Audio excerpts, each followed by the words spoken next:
Bien, a continuación daremos comienzo al panel Resignificar las bibliotecas en 2022. Nos acompañan Carola Martínez, escritora, librera y formadora de lectoras y lectores. Es además coordinadora del Plan de Lectura Va y fundadora de la librería Donde Viven los Libros. Jimena Dib, coordinadora de prácticas del lenguaje de la Gerencia Operativa de Currícula del Ministerio de Educación de la Ciudad Autónoma de Buenos Aires. Y modera Javier Simón, director general de Planeamiento Educativo del Ministerio de Educación de la Ciudad Autónoma de Buenos Aires.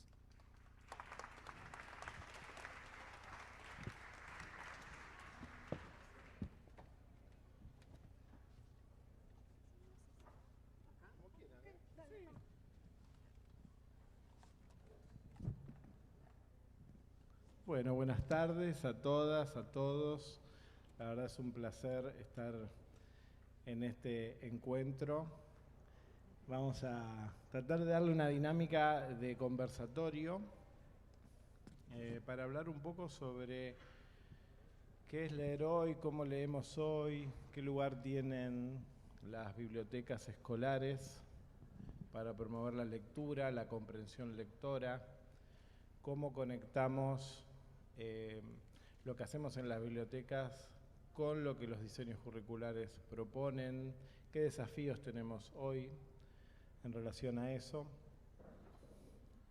Y obviamente van a ir saliendo subtemas, más que nada considerando a quienes me acompañan. Como me gustan mucho los libros, como me imagino les pasa a ustedes, Yo me corro para allá, ¿sí? si te hay más. Así tengo un poco más de lugar, gracias.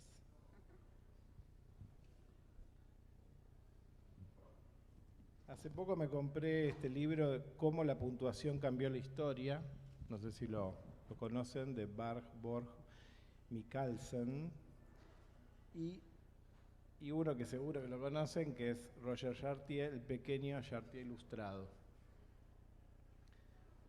Entonces, cuando estaba el otro día leyendo este libro, resulta que en la Biblioteca de Alejandría, Aristófanes, que además de escritor era gramático y bibliotecario, justamente para poder facilitar la lectura de la literatura del pasado y del presente, hizo una serie de reflexiones que terminaron desarrollando un sistema de lectura. Recordamos que en esa época la lectura era una lectura en voz alta, que se dio a llamar retórico, y dice, se trataba de allanar la lectura del tiempo, esto es, leer como en el pasado en voz alta. Le importaba poco la gramática, puso el acento en la forma en que las pausas podrían llegar a facilitar la presentación de un texto oral de modo más comprensible. ¿Dónde resultaba necesario hacer una pausa entre los distintos fragmentos de un texto? Entonces, una cita del pasado.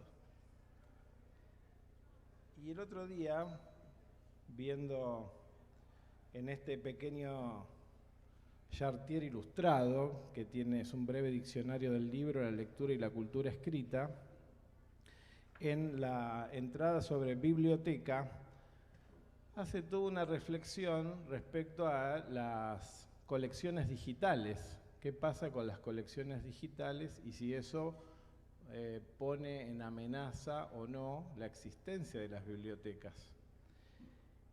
Y dice así, no es una cuestión de oponer una a la otra, es más bien la cuestión de pensar que se trata de dos relaciones diferentes con las mismas obras y que se debe mostrar, explicar, para evitar que la biblioteca finalmente desaparezca, lo que sería muy trágico.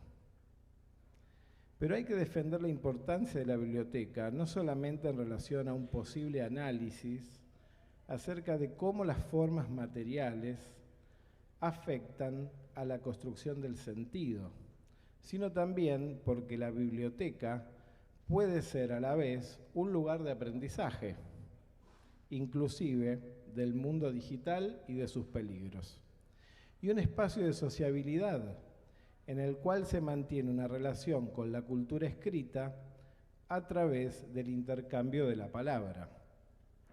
Gracias a las lecturas de sus obras por los autores, gracias a las conversaciones y debates después de la presentación de un libro, la biblioteca propone un espacio de encuentros cuya forma es muy distinta de la comunicación desmaterializada y descorporalizada del mundo digital. Bueno, hechas estas dos citas, me gustaría darles la palabra. Es interesante lo que planteas, porque recién hablábamos con Carola de que estamos en un foro de biblioteca dentro del Congreso de Educación Digital y que, qué podría significar eso, y me parece que también es como una muestra de los tiempos que corren, ¿no?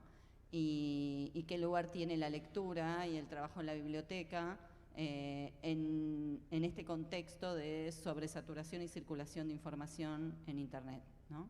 Y creo que ahí hay un punto para pensar esto de que decíamos de resignificar la biblioteca como un espacio en donde se desarrollan dos prácticas súper importantes para poder, como de alguna manera, darle sentido y reorganizar y resignificar todo este fluido de información a la que estamos sometidos diariamente, que tiene que ver con la posibilidad de compartir, que es un poco esto que decía de un lugar de encuentro, y de reflexionar, ¿no?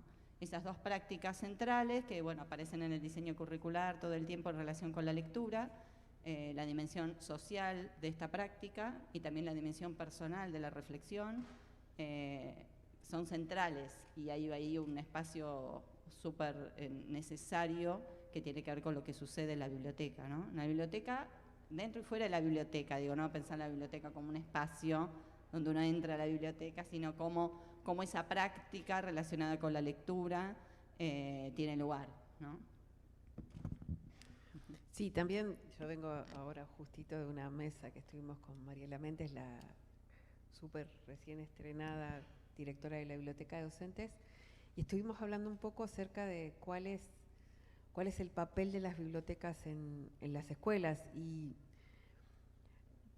cuando nosotros empezamos a pensar esta mesa y a pensar acerca de qué es lo que es la lectura y cómo ésta se ve reflejada en las bibliotecas escolares, charlamos un montón con Jimena en cómo definíamos lectura, qué es lo que era la lectura, qué es lo que era leer, ¿sí? ¿De qué hablamos cuando estamos hablando de leer? Y que uno de los conflictos que existe en este momento es que cuando hablamos de leer, la gente habla de distintas cosas y cada uno de nosotros está hablando de algo diferente. Entonces, quienes trabajan con información están hablando de una forma de lectura, quienes trabajan en prácticas del lenguaje están hablando de la lectura de una manera, quienes trabajamos con pedagogía y didáctica de la lectura estamos hablando de otra. Entonces tenemos como un problema en la conceptualización de qué estamos hablando y de quién estamos hablando cuando hablamos de lectura. Cuando nosotros hablamos de resignificar las bibliotecas, en función de este tema de la lectura, nosotros empezamos a pensar cómo se piensa la lectura en la biblioteca y cuál es el papel de la lectura en la biblioteca, entendiendo que durante la pandemia descubrimos que, fácticamente lo descubrimos, que las bibliotecas no son los lugares físicos, sino las personas que están dentro de ellas, ¿sí? Y pensando un poco que estamos en un congreso de educación digital, saber claramente que quien no lee, que quien no comprende lo que lee, no puede llevar adelante cuestiones mínimas de educación informacional, porque la programación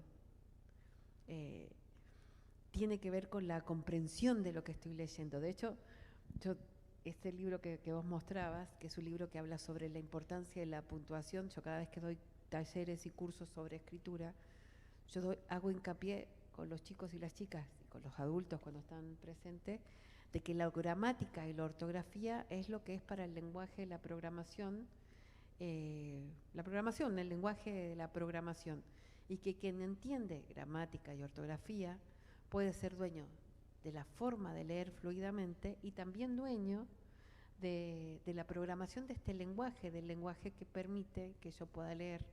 ¿Sí? Estoy haciendo un melange informativo. Suelo irme por las ramas, mil disculpas.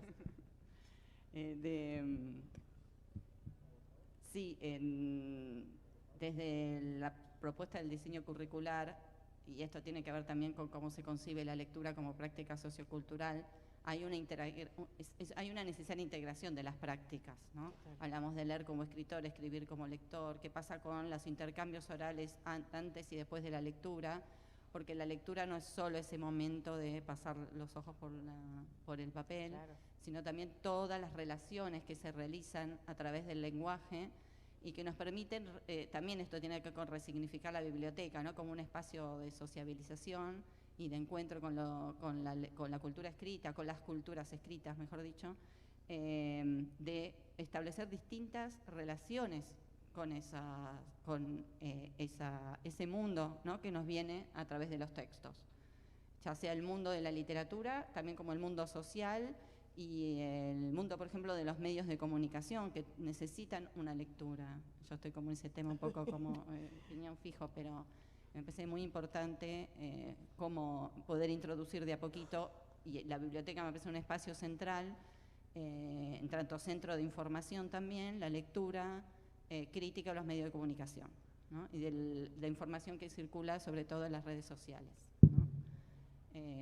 Porque nos encontramos, digamos, en un momento en donde hay esto que decía, ¿no? Esta sobreinformación, esta circulación en Internet, en donde las personas reciben información, incluso la mayoría de las veces incidentalmente, porque no es que la buscan, y bueno, y ahí me parece que hay una función súper interesante de ponerlo activo, ¿no? Salir del rol pasivo y poner una palabra, y esto que decía, de compartir y reflexionar sobre lo que leemos, ¿no? Que aparece un montón.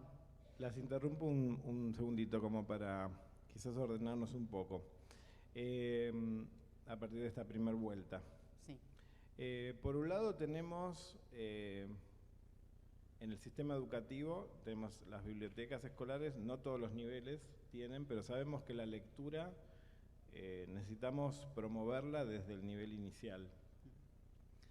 Entonces me gustaría un poco eso, alguna reflexión sobre qué podemos ya empezar a hacer en el nivel inicial, aunque no tengamos bibliotecas escolares, qué tipo de proyectos, qué tipo de articulaciones con el nivel primario. Nosotros también estamos, seguramente lo saben, en medio de un proceso de consulta para el cambio del diseño curricular del nivel primario. Entonces, ¿qué oportunidad tenemos para las bibliotecas escolares si cambiamos y vamos a una nueva educación primaria? Porque eso también se conecta con, no solamente con qué va a suceder en cada ciclo, ¿no? Entendiendo que tenemos que enseñar a leer en términos, en principio, a decodificar, pero después todo lo que es la comprensión lectora, qué desafíos tiene.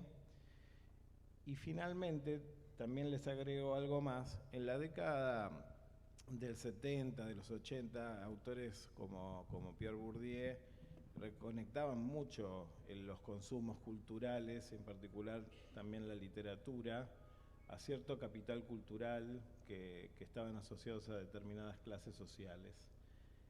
Con los cambios de prácticas de lectura que tenemos hoy, ¿no? Entendiendo, por eso lo traje a Chartier, ¿no? De ver, bueno, que estamos leyendo todo el tiempo y muchas cosas y no necesariamente tenemos tan claro el orden o las jerarquías de las lecturas.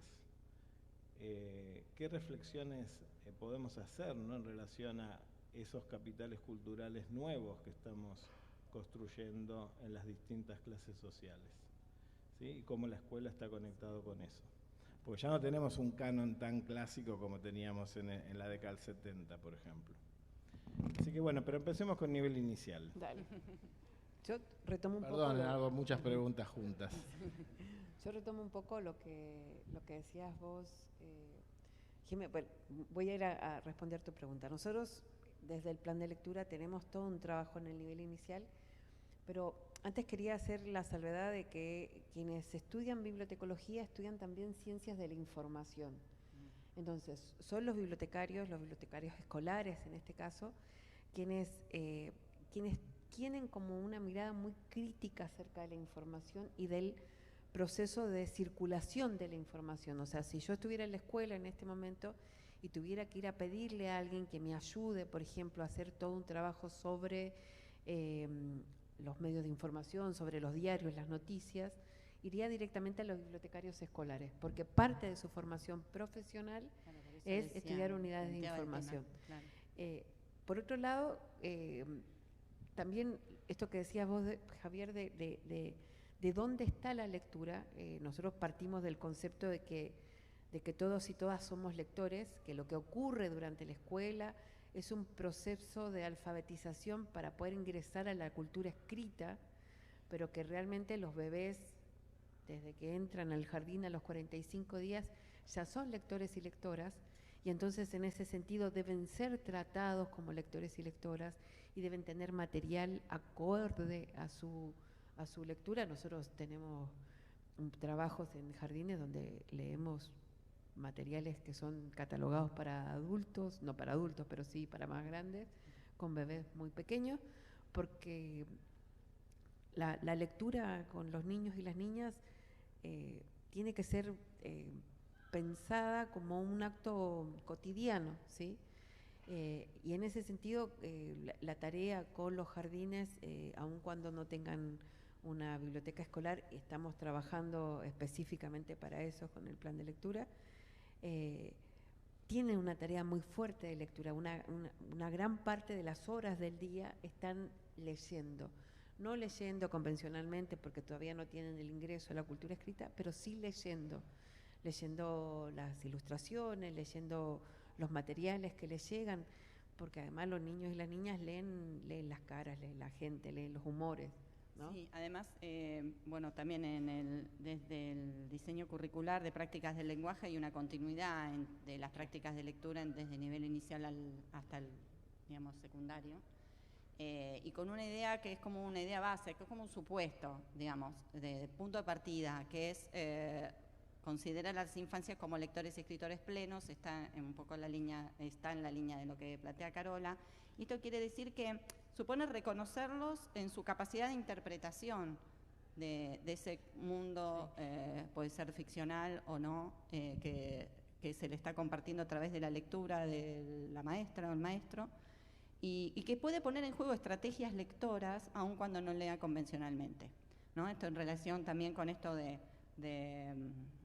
yo creo que hay un riesgo en la simplificación de la lectura, porque desde las teorías de la lectura uno puede teóricamente analizar subcomponentes de la lectura, pero desde la práctica de enseñanza y la práctica, digamos, la experiencia lectora, eso tendría que venir un poco más unido, y ahí me parece que lo une es el sentido del contexto de circulación de esa práctica de lectura, para que sea una práctica social, ¿no? Uno puede poner foco en distintos aspectos de esa práctica, pero no separarla, digamos, en la enseñanza. Uno puede justamente reflexionar sobre distintos aspectos, como por ejemplo, que es una de las cosas que estamos trabajando bastante ahora en el currícula, que es sobre el sistema de escritura, focalizando la alfabetización inicial. Pero la idea es que sea una focalización, o sea, uno pone el foco en algo, pero no pierde el contexto más general, porque eso es lo que le da sentido a la práctica. También por la idea de que la enseñanza de la lectura tiene sentido porque queremos formar lectores que lean más allá de la escuela. Claro. Entonces, ahí siempre hay una tensión entre, eso ya lo planteaba Delia Lerner hace muchísimos años. Estoy diciendo muchas cosas que dice Delia Lerner, yo quiero avisar porque si no parece que no lo inventé. De esto de, bueno, ¿cuál es la versión, ¿no?, de esa práctica social que traemos a la escuela? Y siempre hay una tensión entre la escolarización, ¿no?, y lo que pasa fuera de la escuela, con las prácticas de lectura en este caso. Y ahí yo eso lo creo porque lo he visto y lo sostenemos mucho en el trabajo en las escuelas. La biblioteca le da un contexto, ¿no?, interesantísimo, porque la biblioteca existe fuera de la escuela también. Es una práctica social, ir a la biblioteca, todo lo que significa ser usuario y frecuente de la biblioteca, y eso ya le da un contexto también. Y entonces muy importante para el área nuestra, prácticas del lenguaje, el trabajo mancomunado institucional con la biblioteca escolar, ¿no? No lo podemos eludir para nada. Sí, yo quiero compartirles una cita que me encanta, que parezco loca repitiéndola, que es de un investigador español que se llama Constantino Bértolo, está en un libro que se llama La Cena de los Notables, que dice así: leer un texto no es una tarea simple, requiere competencia, requiere atención, memoria, concentración, capacidad de relación y asociación, visión espacial, cierto dominio léxico y sintáctico de la lengua, conocimiento de los códigos narrativos, paciencia, imaginación, pensamiento lógico, capacidad para formular hipótesis y construir expectativas, tiempo y trabajo. Un texto es un constructo que hay que deconstruir y reconstruir, y esto exige esfuerzo, aunque ello no signifique que esté exento de placer. Si nosotros fuéramos todo el tiempo conscientes de cuántas cuestiones, de la complejidad de la práctica, de cuántas cosas están ocurriendo en el momento que un niño, que una niña está en el proceso de lectura, primero tendríamos mucha más paciencia en el proceso de alfabetización, pero también seríamos más conscientes de que es una actividad muy compleja me sale de lo neurológico, pero que no es una cuestión que ocurre automáticamente.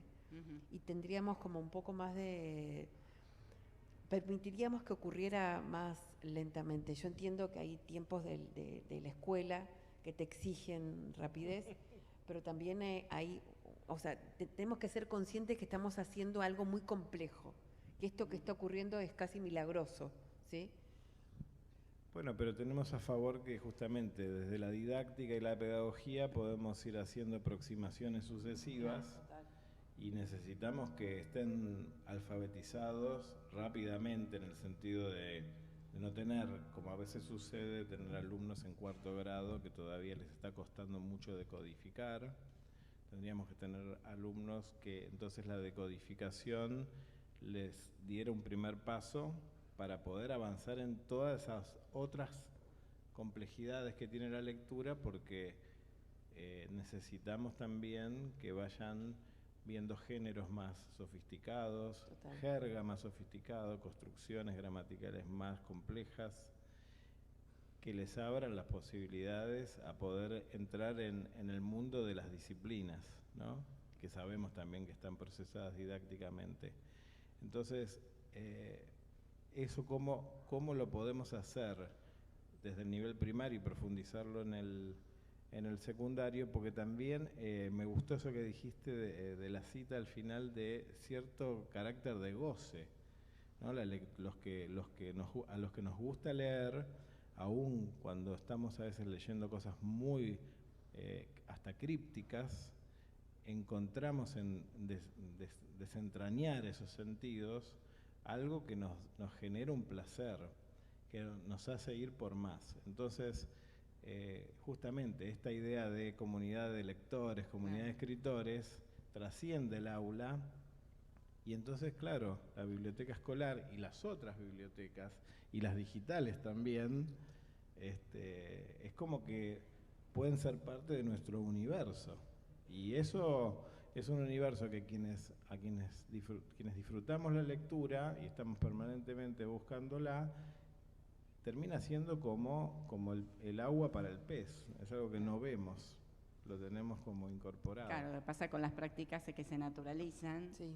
y uno no ve que, bueno, hay todas unas cuestiones ahí para poder hacer esa inmersión, ese acercamiento, ¿no? Como aprendices, ¿no? Como los invitamos a este como mundo, digamos, de iniciarlos en eso, ¿no? En relación con lo que vos decías, Javier, me parece que desde el punto de vista didáctico, que es donde estoy hablando, es importante administrar el tiempo didáctico para dedicarle a que lo más importante tenga el mayor tiempo. Entonces tenemos que, si vemos que no está pasando en la escuela, tenemos que hacer tiempo de leer, ¿no? Porque es como la condición número 1 para poder formar lectores, que haya tiempo para leer. Porque la lectura es demorada. Esto que decíamos, la lectura necesita espacio, necesita compartir las interpretaciones y reflexionar para poder tener una lectura profunda, poder ir avanzando en esto que decías de poder ir avanzando en la lectura, y para eso necesitamos concentración, ¿no?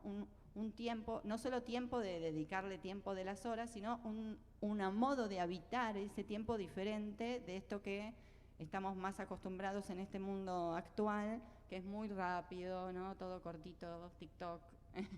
Es todo, justamente la lectura va en contra de esa práctica, es, digamos, contracultural en ese sentido. Claro, hay una lentitud necesaria. Claro, necesita para la lentitud, lectura. reflexión, volver sobre lo leído, cuando en realidad uno tiende a ir siempre para adelante, ¿no? No volver, no reflexionar. Nos cuesta en las escuelas plantear algo que es súper importante, que es la relectura, ¿no?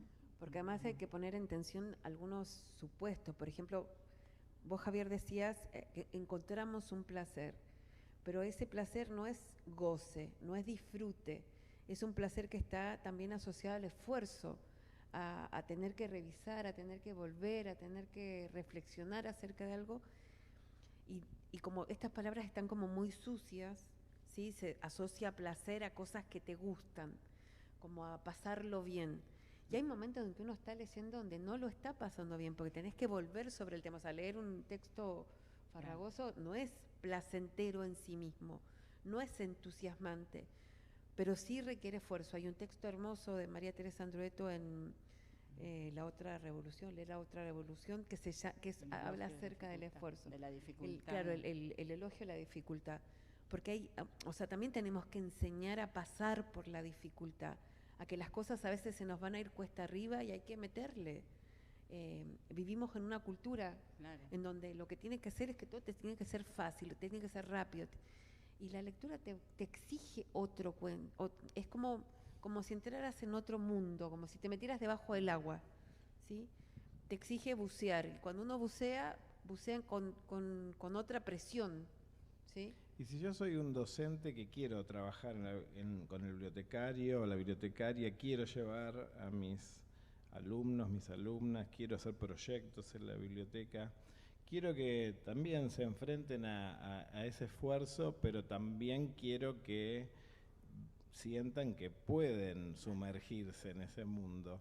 ¿Qué tipo de proyectos, qué tipo de actividades les parece que son como más prometedoras desde el punto de vista de sumergirse en ese mundo? Y bueno, obviamente dialogando con la cultura digital, ¿no? Porque no es que, si no parece que somos unos dinosaurios que estamos anti-cultura digital. No, totalmente, claro. Estamos todo el tiempo hablando de eso. Nosotros en el plan de lectura, de las colecciones que pensamos lo que nosotras internamente llamamos colecciones escalera. Entonces, por ejemplo, si estamos eligiendo un género y estamos leyendo policiales, enviamos a la escuela a distintos policiales que son con distintas dificultades de lectura. Entonces van permitiendo que vos entres al género con un libro más fácil, luego uno más difícil, luego uno más difícil y luego uno más difícil. Uno no salta de leer directamente a Mankell sin haber pasado antes por Agatha Christie. No ocurre eso. Vos tenés que ir haciendo uno después de otro, después de otro, después de otro.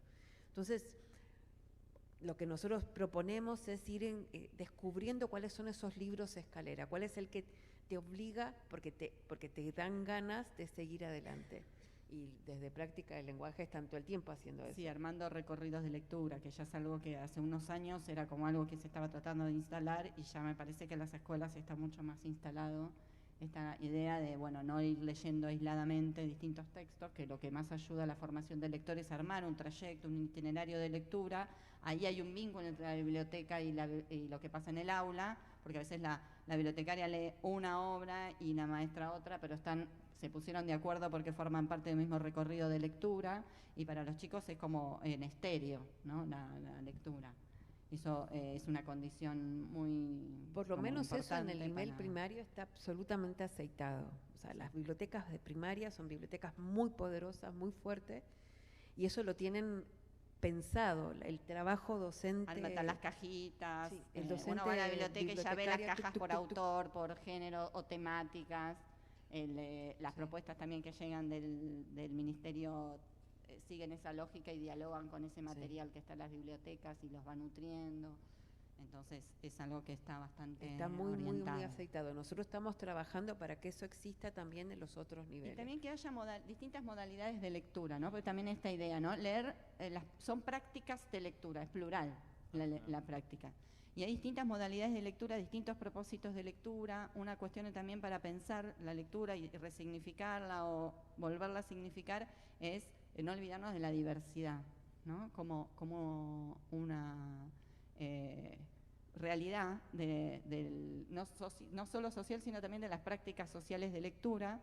Y entonces un lector no se va a formar solo leyendo de una misma manera un solo género, digamos, sino también que necesita diversidad de propósitos, diversidad de géneros, diversidad de acercamientos, para poder ser como más flexible en sus estrategias lectoras, ¿no? En cómo llega a abordar textos.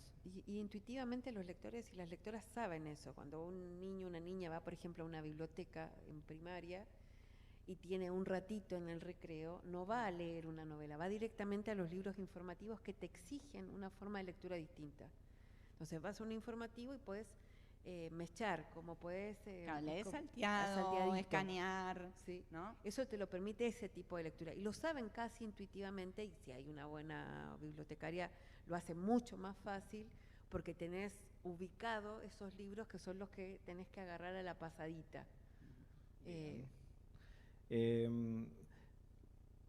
Entiendo que la gradualidad en la complejidad es un criterio didáctico sí, y clásico, la mediación docente. Y la mediación docente, como están hablando.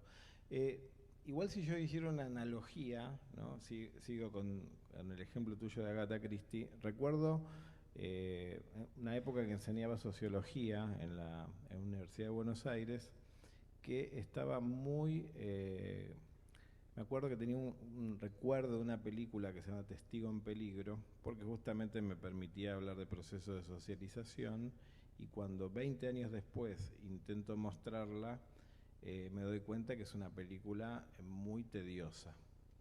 Entonces, digo, los contextos de producción de las obras también muestran cosas. Entonces, además de la complejidad, la gradualidad, ¿no? Como decía hace un rato, y la mediación, y engancho con la otra pregunta que les había hecho antes sobre, bueno, hoy no tenemos un canon tan rígido. Claro.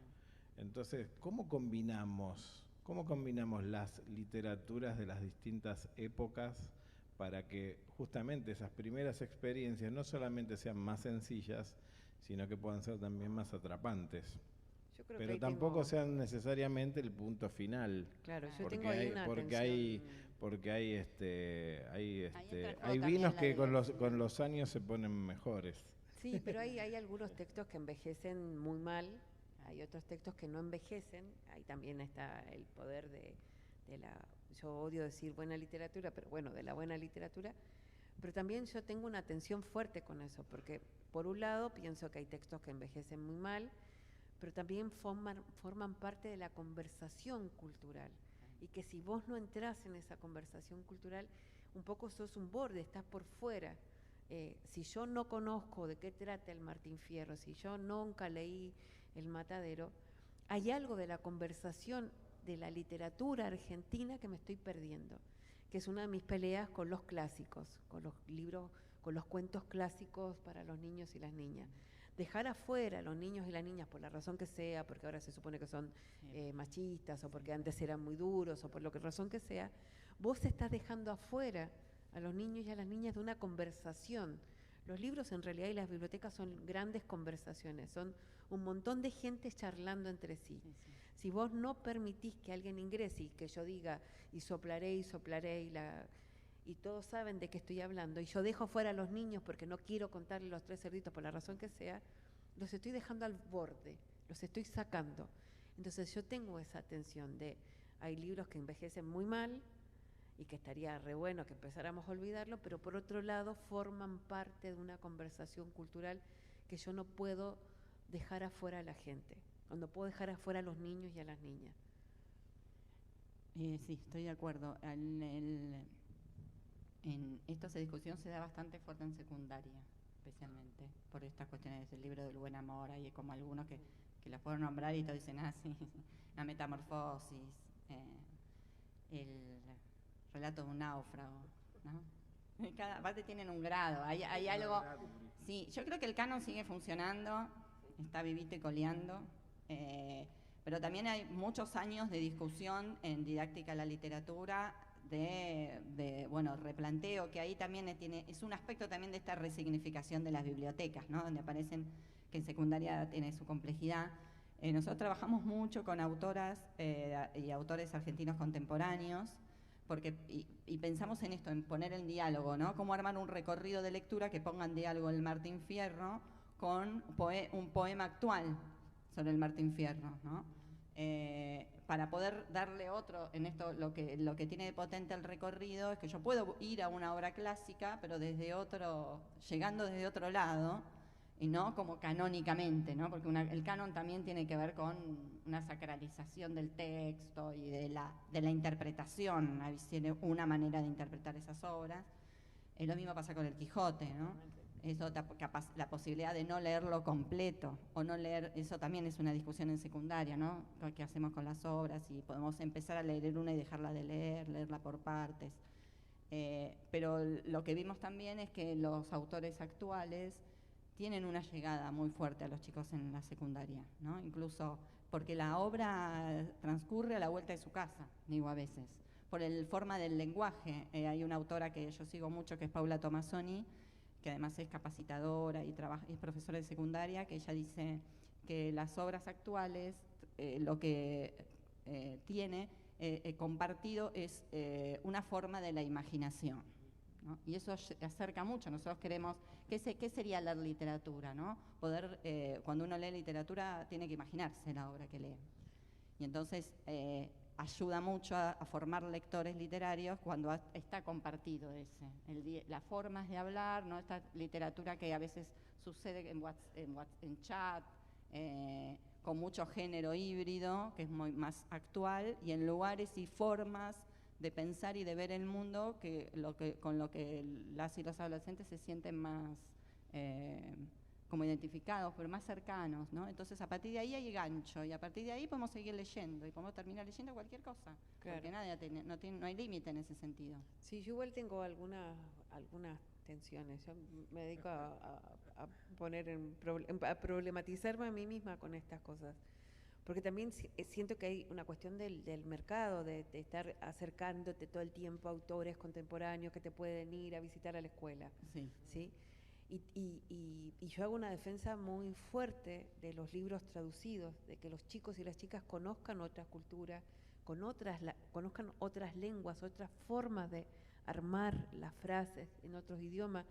Por ejemplo, un libro como el de Tove Jansson, que ahora no se llama Johnson, yo lo acabo de decir más o menos como me sale, un libro que ocurre en Islandia, claro, con los paisajes islandeses, ¿sí?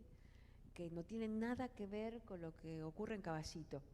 También es algo que, claro, que abre mundos, porque no puede ser todo que ocurre en el departamento de 5 pisos de Caballito con el pibe y el perro en el... Lo que creo que hay que pensar es la diversidad, que es pensar la escolaridad en su trayectoria. Pasa que no sucede suceder, sobre todo en secundaria, porque en primaria sí hay más laburo del recorrido lector, ¿no? Que es muy importante. Es insoslayable la mirada más general para decir, bueno, a ver, ¿en qué momento van a leer un autor argentino que seguramente va a poder venir a la escuela? Los chicos van a tener un contacto directo con eso, y eso también es literatura. Es decir, pueden ir a un festival, ¿no? ¿Qué está pasando performance? ¿Qué está pasando con la literatura? Como la movida literaria actual. Pero también pueden leer un clásico y leer a Cortázar y seguirlo como autor, o a Rodolfo o a Walsh, o algún autor que está muy fuera del imaginario nuestro actual. Y eso hay que hacer una mirada, porque tiene que haber como una continuidad y una diversidad, ¿no? Okay. Es como una necesidad de planificar más a largo plazo el plan lector de la escuela. Y de hacer como un... Claro, como más zoom in y un zoom out todo el tiempo. Claro. O sea, mirar qué es lo que está ocurriendo con los lectores y las lectoras. los chicos y las chicas están leyendo Wattpad, que no pasa por, Eso, pero tal ningún, cual. pero Ah. por ninguna parte de lo que nosotros estamos pensando. Sí, sí. ¿Y qué es lo que hay en Wattpad que no ocurre en la escuela? ¿Qué es lo que tiene? ¿Por qué están buscando allí lo que nosotros no le podemos dar acá? Ir a mirar un poco ahí. Sí. Y hacer como saltos, porque además una de las cuestiones que nosotros estamos usando mucho con el plan es estar todo el tiempo mechando con otros lenguajes. Claro. Pensar con Allá también películas, entra con la música, multimedial, claro. porque decía, no es solo leer literatura, es leer textos en torno a lo No, literario, no. es también al cine, no sé, visitar librerías, todo eso forma parte, digamos, de esta formación lectora, ¿no? Y Sí, esto, yo me había notado algo que me parece que estaba bueno y viene justo a cuento de esto, que me parece que lo que nos debemos como adultos lectores es establecer con las y los estudiantes un vínculo de lector a lector. Total. Ajá. Y A ver, claro, desarrollala más que es esa parte, idea. digamos, de la enseñanza de la lectura, es mostrarse como lector y poder tener este diálogo. Esto que vos decías me hizo acordar esta frase a esto que vos planteabas de, bueno, ¿cuáles son sus prácticas lectoras? Y poder darle lugar ahí, ¿no? O sea, ¿qué lee el bibliotecario? ¿Qué lee el docente? Que leen, cómo eligen los libros que leen, poder hacer comentarios, recomendaciones, escucharlo a los chicos también como lectores, no pensar que, bueno, porque son estudiantes, no, seguramente no leen nada, ¿no? Es que es muy común, hay como un sentido común fuera de la escuela. Nosotros sabemos que no es así, pero hay un sentido común fuera de la escuela de que los chicos no leen, o que no comprenden lo que leen, es más o menos parecido. Y me parece que una forma, digamos, de poder iniciar a una persona en una práctica es valorar desde otro lado, ¿no? Es Nunca poder antes se sumar, leyó ¿no? tanto, nunca Claro, antes sí. hubo tantos lectores y lectoras en el mundo, si no, no existiría semejante mercado Claro. editorial. O sea, el Sí, claro. capitalismo no es tonto. Si hay Sí, semejante sí. mercado es porque hay muchos y muchas lectoras, Sí, y lectores muy pequeños, de bebés. desde muy chiquitos. Sí, sí, sí. Entonces, esa idea de que los jóvenes no leen es nada, te está mostrando la realidad. Poder que armar nos una hace. ronda de lectores, poder compartir las lecturas y que el docente también comparta las propias, ¿no? Y esto también demostrar que a veces empieza a leer y no termina de leer, lo que estamos charlando hace un ratito, que estaba leyendo 10 libros a la vez porque lees, ¿no? Y esa cosita de la práctica de lectura y que se puedan compartir, ¿no? Nosotros también con lectura de noticias, de medios de información planteamos lo mismo, ¿no? Porque es muy común que la gente diga yo no leo noticias. Y cuando uno empieza a charlar y ver, estamos todo el tiempo recibiendo noticias en distintas redes sociales y las leemos las noticias.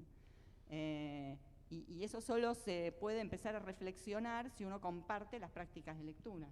Nosotros este caso, partimos ¿no? siempre con los docentes y especialmente con los chicos y las chicas diciéndoles, ustedes ya son lectores y lectoras. Ajá. ¿Sí? Nosotros lo que venimos a hacer es a ordenar un poco las lecturas para que podamos avanzar, pero les podemos dar un certificado de que ustedes ya son buenos lectores.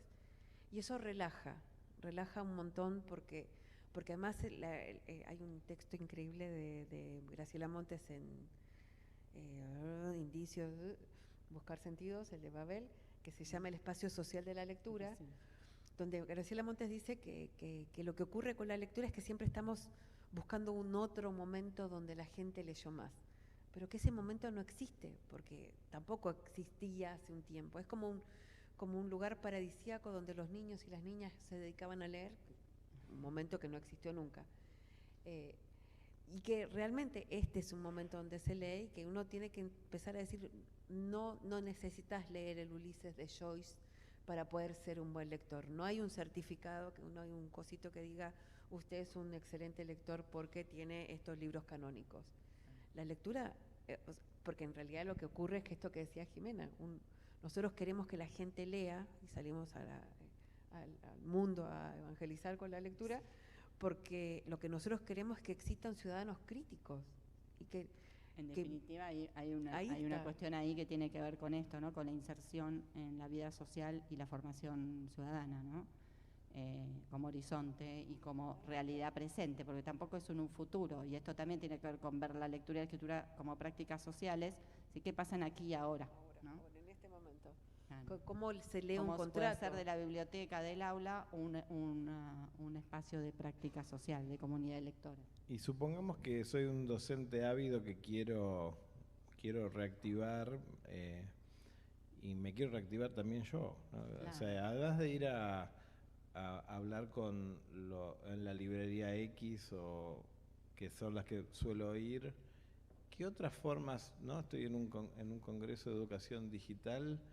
¿Qué pasa con los booktubers? ¿Qué pasa digamos, cómo me puedo dar cuenta? Digo, porque si bien es cierto, yo insisto, es verdad, el canon funciona, pero hoy hay mucha más diversidad. Entonces, ¿cómo me voy a dar cuenta dónde tengo alguien que me hace buenas recomendaciones? Hay un montón de buenas recomendaciones. Yo primero tengo que decir que hay un repositorio digital que tiene el Ministerio de Educación, donde hay un montón de libros, que el plan de lectura tiene también una colección que se llama Clásicos Digitales. Yo soy muy fanática de las bibliotecas digitales. Soy chilena, así que tengo la biblioteca digital chilena que es gratuita para entrar. Y además tengo la biblioteca Bookmate, que es una biblioteca paga, pero que tiene miles y miles de libros, así que todo el tiempo estoy leyendo digitalmente. Pero recomendaciones hay. Lo que tienen los booktubers y los chicos que recomiendan en TikTok es que recomiendan los libros que circulan por fuera de la escuela, ¿sí? Los que no elegiría un docente o una docente porque no forman parte del canon escolar. En algún momento pueden formar parte, pero que en este momento no. Pero páginas de recomendaciones hay un montón. Hay una muy buena que se llama Linternas y Bosques. Está otra mejor que se llama Donde viven los libros. Esa es buenísima. Y hay un montón de sitios de recomendaciones con libros para docentes. Pero principalmente tienen que ir a la biblioteca. En la biblioteca escolar hay una bibliotecaria y un bibliotecario que se formaron para recomendar y que están todo el tiempo formándose. Recibiendo material. Todo el tiempo. O sea, yo no conozco gente más ávida para la formación que los docentes y las docentes. Están todo el tiempo formándose, todo el tiempo capacitándose. Y los bibliotecarios y las bibliotecarias están todo el tiempo ahí preguntando, bueno, ¿qué hay de nuevo? Nosotros hacemos capacitación de cualquier cosa y se nos llena, porque necesitan saber, ¿sí? Así que acérquense a la bibliotecaria, que seguro que sabe por dónde seguir, porque tienen mucha lectura a favor. Sí, yo creo que una parte muy importante de la formación docente es esta posibilidad de formarse como lectores también, ¿no? Esto de ser docentes lectores, ¿qué significa? Y tener su propio recorrido de lectura, porque es como parte, digamos, de lo que los va a hacer enseñar a leer, ¿no? Que con lecturas, no solo con lecturas para sí mismos, ¿no? Y que tiene que ser parte de la formación inicial y continua. Poder formar una comunidad de lectores y leer literatura y compartir y entender qué es esto, qué pasa en la cabeza, pero también en el cuerpo y en la voz y en las relaciones con otros cuando leemos, ¿no? Porque es muy importante esa experiencia para poder después transmitir esa misma experiencia en la escuela. Bien.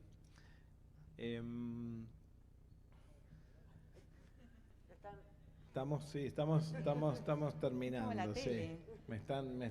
Me están señalando que estamos cerrando. Bueno, última idea, algo que no hayan Yo había traído dicho. algo para leer que me había gustado, a ella no le gustaba tanto.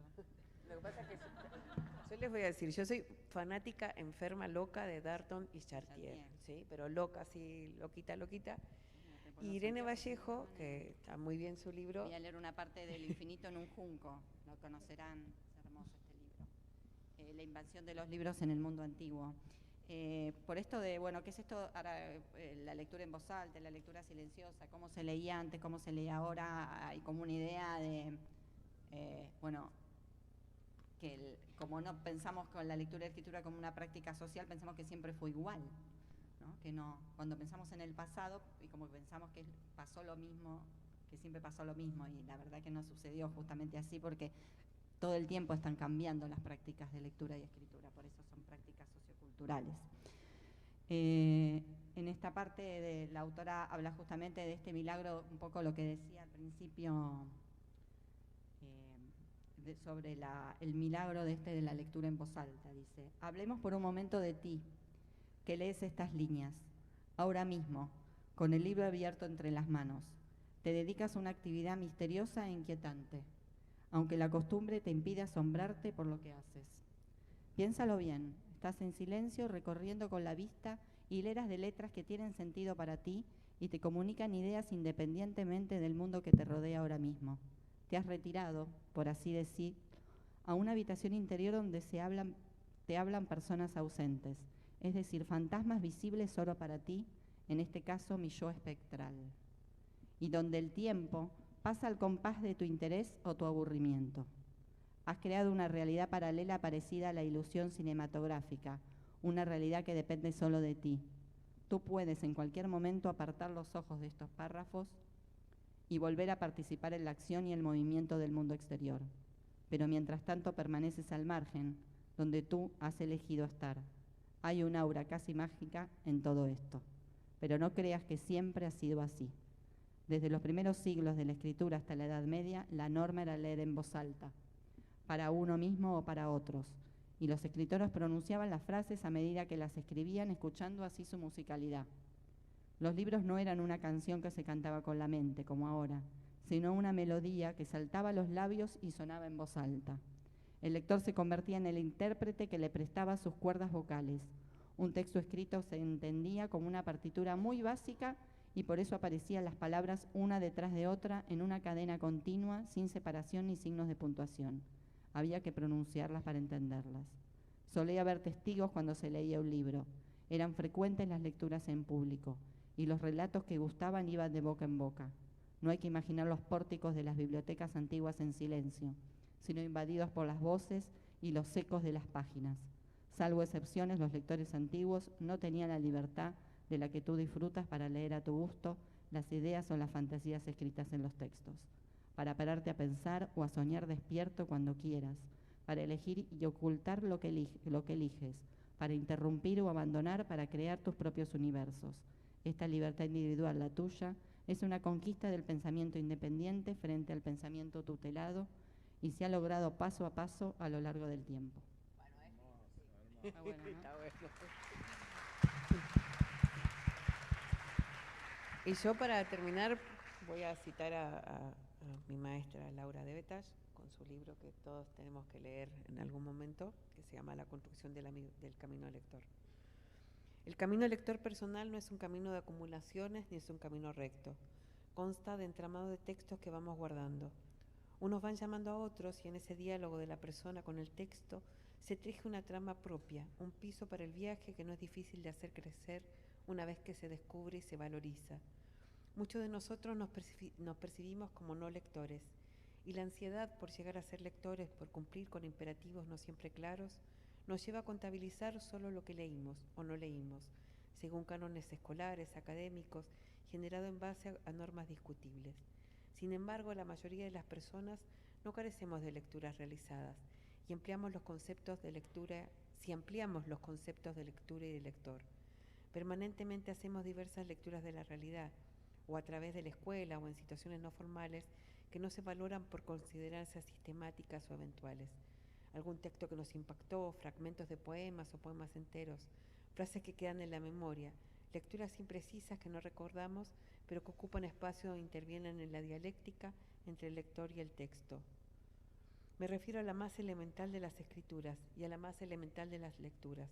La escritura y la lectura del trazo que nos enlaza unos con otros, del vínculo con que cada ser humano va entablando con otros seres, y también de la multiplicidad de vínculos que forman redes y tramas de la vida de las personas. Cada gesto que un individuo hace puede ser leído, generar palabras que lo nombren, generar una escritura. Por eso interesa el lenguaje anterior, la escritura anterior, la lectura anterior a la palabra. Cuando llegamos a la hora de las nanas, ya hay un pequeño mundo de trazos, de vínculos posibles de ser leídos, escritos a través de lo sensible, trazos que después de lo entramado van generando redes. Muchas gracias. Muchísimas gracias. Gracias a ambas. Muchas gracias. Gracias, muchas gracias.